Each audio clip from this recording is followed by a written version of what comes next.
सावन में सोमवारी एले बाबा के जलवा चढ़ई है गे निमन दुल्हा तू पैबा गे जते जलवा चढ़ई रह गे निमन दुल्हा तू पैबा गे। सावन सावन सावन में सोमवारी एले बाबा के जलवा चढ़ई है गे निमन दुल्हा तू पैबा गे जते जलवा चढ़ई रह गे निमन दुल्हा तू पैबा गे। भोलेनाथ हरिओम भोलेनाथ हरिओम।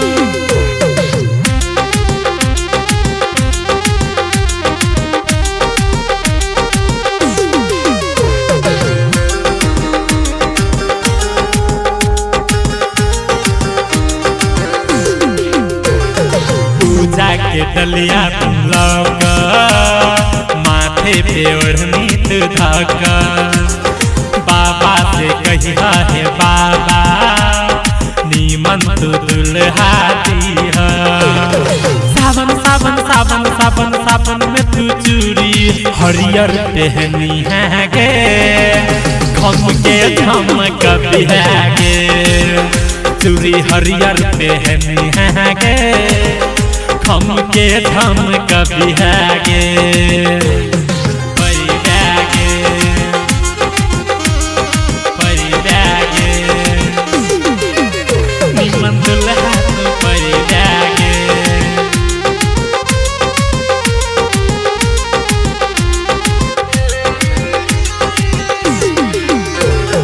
चंदन टीका लगा कर माथे में बिंदिया सजा कर भोरे तो रही के तबे गईल तो सावन सावन सावन में सोमवारी एले बाबा के जलवा चढ़ई है गे निमन दुल्हा तू पैबा गे जते जलवा चढ़ई रह गे निमन दुल्हा तू पैबा गे।